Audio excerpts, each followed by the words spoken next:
Workers' Comp 101. Lessons you need to learn before it's too late. Lesson 1. Failing to report the accident. Rule. Report injuries in writing as soon as possible and at least within 30 days after they happen. Now let's start with the first and most important lesson. Report injuries when they happen. If you don't report that injury immediately, report it as soon as you can, and definitely within the 30-day period. The sooner an accident is reported, the easier it will be for the insurance company to accept the claim and pay the benefits. When making an injury report, put it in writing. You may be given a form to complete or asked to sign one that the supervisor filled out. But even if you aren't asked to sign something, you should write down what happened. You can send an email to your manager, you can fill out an Industrial Commission Form 18, the claim form that you use to report an accident, or you can write it down on a piece of paper. But be specific with the details of what happened and write down what made the injury an accident, what made it unusual. Remember that you wanted a complete record of what happened for yourself and for the company. You should also write down the names of any witnesses for your own use. Take pictures of any visible damage that you suffered, like a scar. All of these tips are very simple. But if you don't report an injury right away, it can lead to a very hard lesson. For 14 years, Ralph worked 5 or 6 days a week at a distribution warehouse, mostly driving a forklift. One day, he got down from the forklift and shifted a wooden pallet. Immediately, he felt a searing pain in his back. Not one to complain or to make a scene, Ralph got back into the forklift and kept working. But the pain didn't go away, and now and then it shot down his leg. Since he just had about an hour left to work, Ralph figured he'd get some ice or some pain reliever when he got home. He'd get better after a couple of days. Ralph, of course, was no stranger to soreness after a hard day at work. Ralph didn't tell anyone about his back pain. When it was time to leave, Ralph walked right by the bulletin board where a sign was posted. Report all accidents immediately, along with others listing the number of days without an injury at his workplace, and some notices about North Carolina workers' comp that the company had posted. Ralph passed the nurse's office as he was leaving, but figured that he'd better get over to his son's baseball game. When his supervisor yelled out, "Have a good weekend, Ralph," in the parking lot, he just waved and slowly eased himself into his truck. Ralph's back was so uncomfortable that he couldn't enjoy the baseball game, and he couldn't stay for more than a couple of innings. For the rest of the weekend, Ralph couldn't get comfortable and had trouble sleeping. On Monday, Ralph went back to work. He wasn't about to miss a whole day of work for a backache. He had child support to worry about. He made it through the shift by gulping over-the-counter pain pills, and he survived working the rest of the week the same way. But on Thursday, knowing that his daughter needed braces, Ralph even volunteered for 2 hours of overtime. Another week went by. Ralph made it to work every day praying that the pain would go away.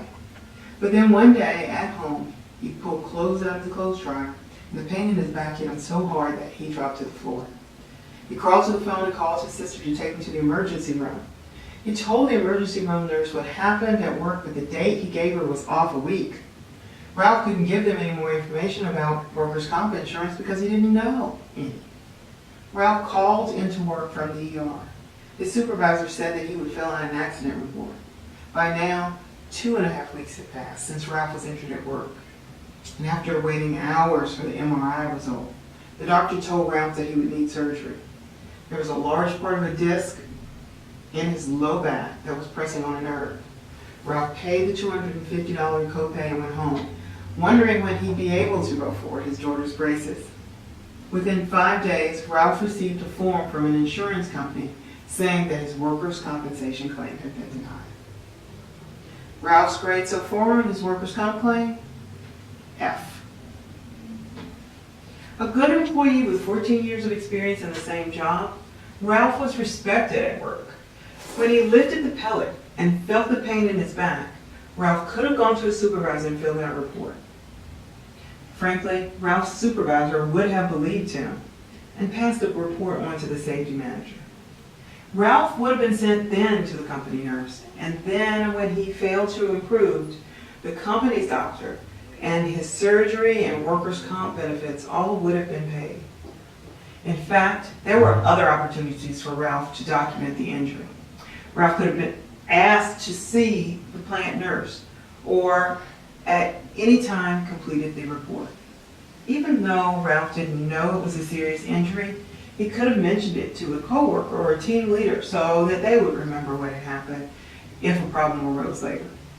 And then, if the pain didn't go away, it would have made sense to call in and report that injury then, either over the weekend or the following Monday. But Ralph just kept going. He kept going even though he knew about the workers' comp from the flyers on the bulletin board. He saw that vague days without an injury sign the day he was injured. The safety manager always mentioned the sign in the safety meetings because the company's goal was to get a year without an injury at work. It did cross Ralph's mind that he shouldn't be the one to make the sign go from 161 days to 0 for pain in his back. Most of all, Ralph didn't want his injury to cause all of his coworkers to miss the free lunch that they earned every month that the warehouse didn't have an accident that was reported. The law in North Carolina is very clear. Every injured worker has to get written notice of his accident within 30 days. If the employee doesn't give notice, then the insurance company doesn't have to pay compensation. Of course, there are exceptions. The injured worker has to be able to get notice. And there are lots of cases where the worker didn't understand that the accident had caused the medical condition and thus didn't report the accident until the doctor explained it to them. Those work, but there must be a reasonable excuse for not reporting it on time or the employee could lose the claim. Ralph knew he was in trouble when he received a letter from the insurance company. He called me and I agreed to represent him. I filed for a hearing with the North Carolina Industrial Commission, the state agency that oversees workers' compensation claims. Luckily, Ralph had some short-term disability benefits from his job, but the checks he received were only about 50% of his regular pay. Ralph looked for work that he could do within the 35-pound lifting restriction that he received from his doctor, but he couldn't find a new job.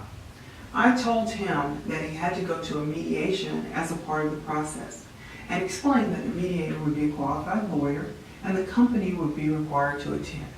There we would talk about settling his case. But the company only offered a few $1,000s to settle his claim, not even enough to pay his ongoing child support. Since the mediation did not go well, the next step in his case was a hearing before the Industrial Commission.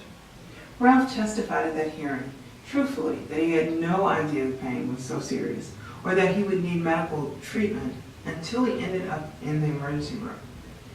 Luckily, the doctor who operated on his back backed him up, explaining how the work injury caused his back condition and that the incident with the dryer was just a continuation of Ralph's injury. That doctor testified that Ralph had worked hard in his physical therapy and tried hard to get well. After 11 long months, Ralph won his claim. Final grade for Ralph's claim? A. After his initial problems, Ralph did everything right. Here's how he performed on the issues after the denial of his claim and how he pulled his grade up. Ralph looked for other work, he cooperated with medical treatment, he took action, and he found a lawyer.